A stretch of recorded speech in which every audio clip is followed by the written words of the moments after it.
If I asked you what the first anime you ever watched was, what would the answer be? Let me know in the comments down below. For me, well, that was Pokemon. But Pokemon got me started on Dragon Ball Z. It also got me started on the Dragon Ball Z trading card game, which I absolutely love, probably one of the best trading card games I've ever played. So in today's video, I'm gonna be eating Dragon Ball Super food all day long. Dragon Ball Super could honestly just be a food anime. In my wok, I have just a little bit of oil, and I'm gonna be making a chicken and egg fried rice. To this really hot oil, I have some chicken thighs that I already chopped up into nice manageable pieces. Take a couple of spoons of those, throw those in there. Once my chicken looks like it doesn't have very many raw bits in it, this is when I'm actually going to add some mushroom to this. So every single one of these dishes that I'm gonna be making today is inspired by Dragon Ball Super. Now just a few more things into this pan. Some diced shallots, some crushed garlic, give this a nice wok, hey? Then drop in your 3 scrambled eggs and lightly start frying these. Yes, they got a little brown, don't worry about it. And after those eggs are cooked, push them to the side and add around 300 grams worth of that day-old rice and make sure all of this is nicely mixed together. Now this part of it really doesn't take too long. This literally takes like maybe a minute or two. Give it that wok hey if you can. And the only thing I'm gonna be seasoning this with is just a splash of soy sauce. You can use light soy sauce, but I only have regular tamari here. I'm gonna gauge this and see how much soy sauce I really want. And once that's nicely mixed, the last thing I'm gonna add is some fresh green onion. Fresh green onion you wanna put in right at the end, and I like a lot. Turn off the heat. You don't wanna kill the green onion. This fried rice is ready to go for breakfast. Look at all of that. This took me about 10 minutes to cook. Look at all of this. We get to eat this for breakfast. This is so good. Breakfast fried rice from Dragon Ball Super. Look at that. This fried rice is super simple to make, and it's one of my favorite things, especially if I have extra prep laying around. And look at that bite. It's like a little bit of everything. Cheers. Oh my God, it's so simple and so delicious. I'm gonna take this down, see you guys back here for lunch. After that fried rice for breakfast and a little workout, I'm gonna be making takoyaki for lunch. Now for lunch, I'm gonna be using 2 ounces worth of takoyaki flour, which is this pre-made stuff right here. And if you want a full recipe, one is down below. Along with this 2 ounces of flour, I have 6 ounces worth of water, followed by 1 whole egg. This is super simple with this takoyaki mix. Chef Carl, I apologize for making it with the mix, but I like it. Doesn't matter what you like, just make sure you mix it up really well. What's great about this flour is that you can also buy this on Amazon, so if you want that, the link is down below too. What you can't find on Amazon, well, maybe if it's dry, is the actual octopus. This is just a small chunk of octopus I was able to pick up from my local Awajimaya. This comes pre-steamed, so this makes my life kind of easy, and I'm just gonna cut this up into small chunks. Now, if you don't want octopus, or you can't have octopus, you can totally just do a little bit of edamame, which I'm going to put into this anyways. Key is to really not make the chunks too big, otherwise it won't form the takoyaki properly. Since I'm only making a dozen of these, I don't need too much of this octopus. With all of our prep out of the way, we get to actually start making the takoyaki. And for this, you do need a takoyaki pan. In my pan, I'm gonna add just a little bit of oil into each one of those divots. Now, if you wanna be cool like Vegeta, you can do whatever he's doing right over here. But I don't have one of those takoyaki brushes, so I'm just using a regular brush just to make sure that these are nicely oiled up. I'm gonna fill up these things just about halfway because we're gonna be adding quite a few things to them. If we fill it up too much, it's gonna be way over full. Now with it halfway up, this is when we throw in 1 piece of our octopus into each one. And then I'm gonna throw in some pickled ginger. This is the stuff that I would normally use for sushi. I really like the flavor with this. And then I'm also gonna put in some edamame. Edamame is optional, or if you don't want octopus, you can just use edamame. Then once I have this mostly filled, I'm gonna add in just a bit more batter, and then I'm gonna turn up the heat because I'm not very confident in my takoyaki skills, so I wanna make sure that I kind of nurse these a little bit. So I'm gonna put this back up to like a medium heat. We're filling these up just until they're almost full. I don't actually wanna fill these up all the way because they will come up and rise just a little bit. What I'm doing is actually just kind of moving the batter around, just so this way I make sure that they're totally full. Then as they start to cook, you're gonna see me able to like kind of rotate them, rotate every single one of these, and it's gonna spill the batter into the bottom of the pan. This is when I'm gonna add in the remaining bit of my batter. This is gonna help fill out each and every one. Don't worry about it if you get it on top, that's gonna be okay. We're gonna actually mix all of that in. Let's make sure that these are nice and full. I don't know if you're supposed to go slow and low here. I'm going slow and low because I suck at this. Now once I can also rotate this after that second pouring, this is when I'm gonna rotate this all the way around, making sure that they're nice and tucked in. This way it fully cooks the batter and they kind of fill out. Now, if you're making these at home and you want them super crispy, you can add just a touch more oil, which is probably what we're gonna do. I did it. This is when I'm gonna add just a squirt of oil into the little crevice of each one of these. It's gonna help fry them up. This will give you a nice crispy exterior. We're just gonna continue to rotate these for another like 10 minutes or so, and these should be good to go. Once I have all this beautiful color on the takoyaki, this is when we get to turn this off and plate these up. Now, because I'm a Neanderthal, I'm just gonna grab each one of these with my fingers and not look, because this is not safe, actually, don't do this. And this is gonna, oh God, this is really hot. This is stupid, don't do this. Why am I still doing it? Let's oh God, that one is really hot. Look at that giant plate of takoyaki. This is so good. Now, it's not finished yet. Have to have a little bit of the Kewpie mayo. No Kewpie mayo, no takoyaki. A little drizzle right on top. And we have, don't clip that, please. Carl's Balls Scorpion Takoyaki Sauce. This stuff is very spicy. When I say very spicy, it kind of hurts my stomach, but it's really good. So I'm just gonna do, it's making my mouth water just smelling it. A little drizzle. We did takoyaki roulette with this in New York, where I gave out takoyakis to everybody in line while I was dressed like a Kshan. This is so good. I'm gonna also throw in the rest of my edamame just because it's here. The rest of my pickled ginger goes right on top. Green onions as well, you gotta have green onions. Then of course, katsubushi or fish flakes. I hope I pronounced that right. You can hear Gandalf coming. He knows the sound of this. All right, Gandalf, I'm gonna put some on here first and then you get some too. We gotta have the dancing bonito flakes. Dance, dance, dance. But there is our takoyaki from Dragon Ball Super for lunch. All right, Gandalf, you get just a couple and then I'm gonna eat lunch. I'm gonna lift you up. I gotta farm you for views. Hoots! Oh God, okay. Oh Jesus, oh my God. He loves this stuff. That's it, I don't have any more. You're done. Thank you.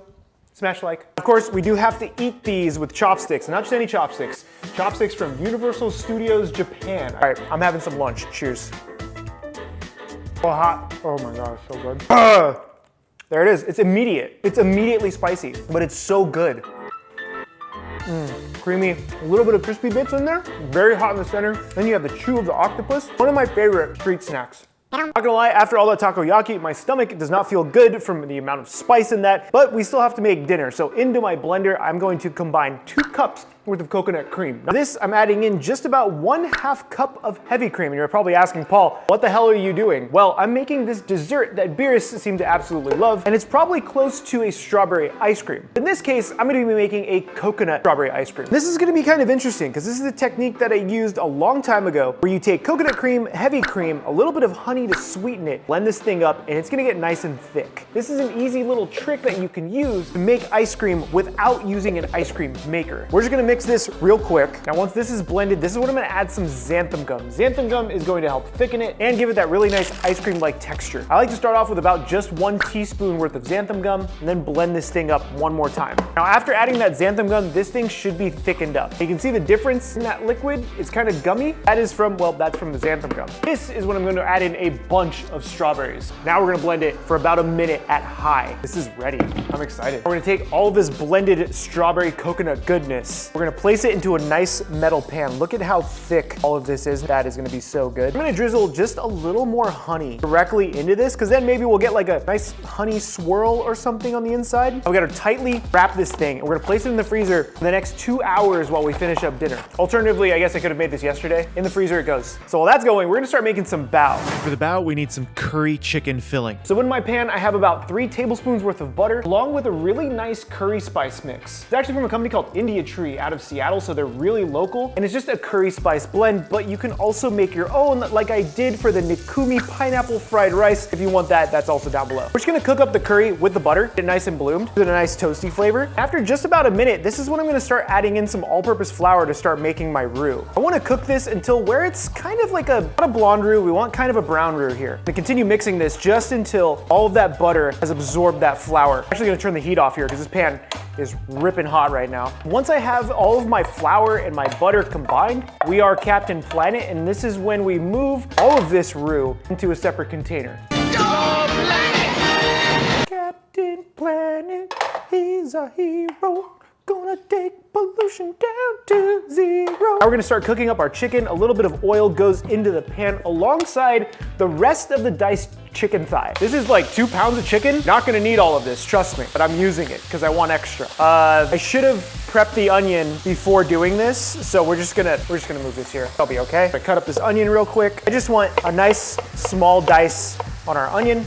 That wasn't so bad. We're gonna bring our hot chicken pan back. Give this another quick stir. Now the onion all goes in. Mix this all together. Make sure all of those onions start sweating or kind of just softening up. Next thing I want to add is just some cloves of garlic. I love garlic with my curry. This is totally optional, but I think it adds so much flavor. Make sure we hit this with some salt and some black pepper. I haven't even added the curry to this. It already smells amazing. After a couple of minutes and those onions are starting to look nice and soft, this is when we add all of our curry spice. I want to make sure I kind of have a little well in the center where the curry is going to hang hang out? This is only like 4 ounces worth of chicken stock, and I'm just gonna add little by little to the center where that curry paste is. I've added a total of maybe 3 ounces so far. You can see how it's kind of starting to form together. Add in the rest of this. I'm gonna set this to nice and low, and we're gonna cook this while stirring so the chicken and the curry doesn't burn for about 5 minutes. So after about 5 minutes, this is how thick this curry paste has gotten. Remember, you need it to be like this, because once it cools down, it's gonna thicken up even more,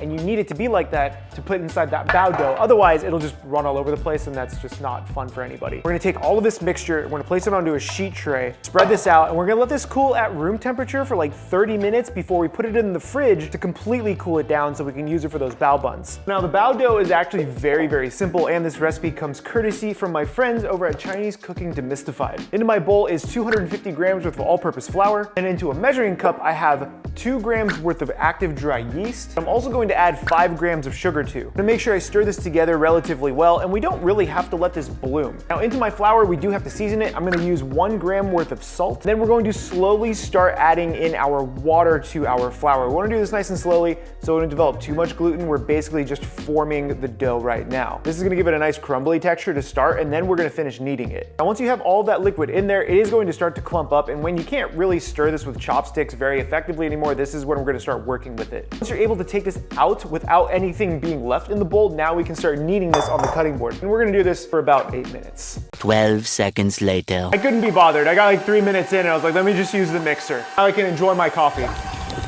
This has been going for like 6-7 minutes now, and this is kind of what I want my dough to look like. It's a little shiny, nice and smooth. I'm just gonna gently form this back into a ball. So this way it rises nice and evenly.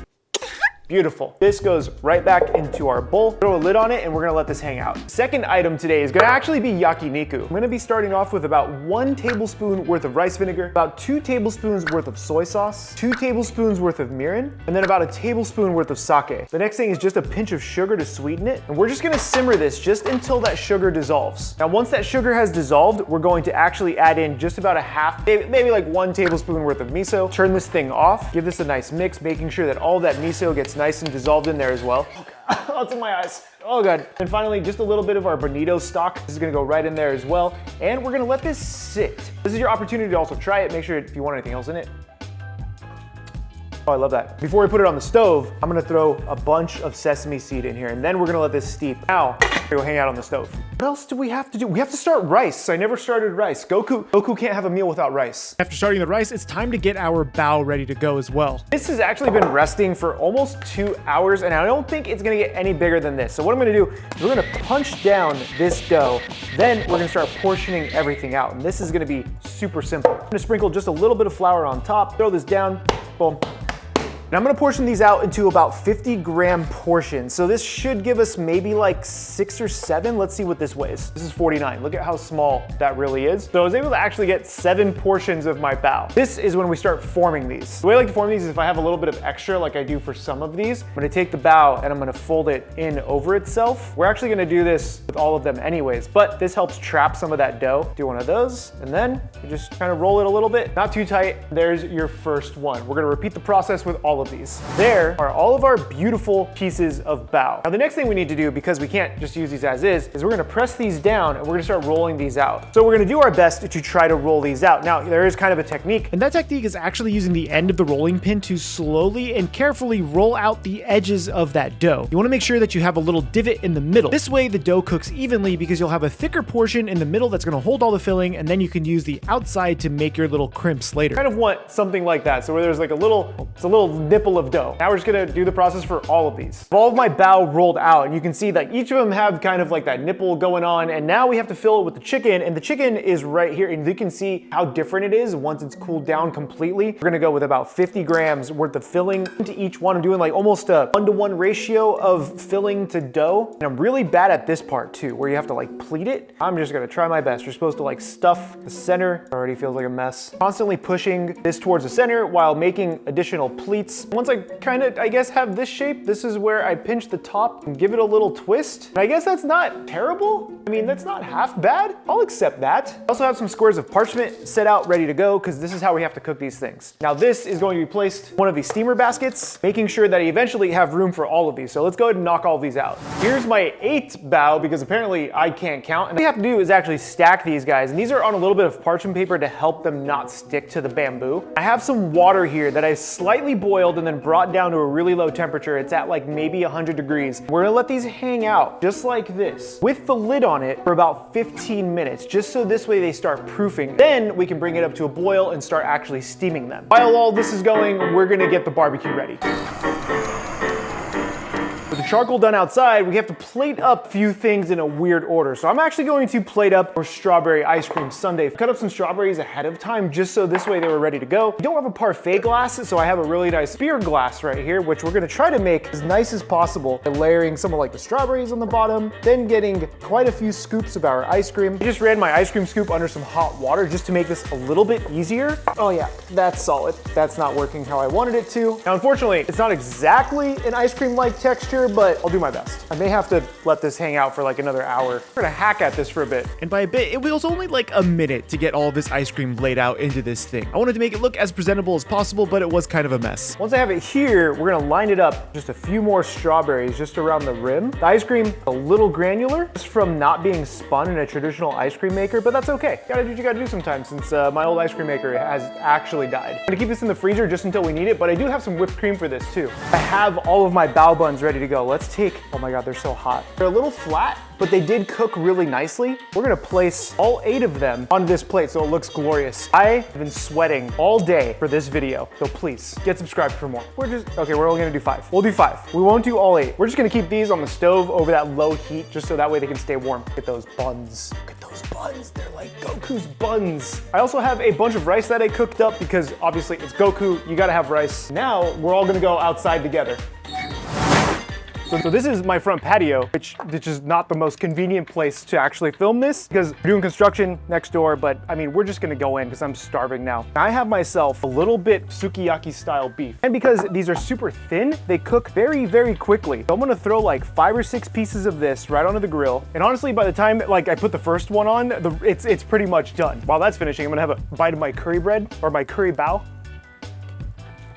Oh yeah, that actually cooked pretty nice. I'm gonna take a piece of this beef and dip it in our sauce. This is amazing. Aside doing this in my front patio, this is pretty great. I'm actually having a ball right now. I've been cooking all day. This is freaking worth it. I have a little bit of rice right here. And I have some top round too. This stuff is a little thicker, so it might take a little longer to cook, so we're gonna throw some of this on there. This is so good. Why don't I do this more often? Look at this spread. Look at this spread. Can we just go get the parfait too? I think we should. This one's a little more tough because it's thicker and not as easy to eat as that really thin sukiyaki beef. So I'm actually just gonna put this to the side. This one's not my favorite. What is my favorite is if you guys join the Patreon down below to support these crazy videos. I'd love to see you guys over there, and all of your support really does help me continue making videos on this channel. Next week, I'll be eating like a demon slayer, so make sure you're here for that. And if you wanna see me eat like Gojo Sensei, check the video out right over here. My name is Chefpk, and remember, keep playing with your food. Let me see if my neighbors are outside. Oh, this is fun. I love this. Huh?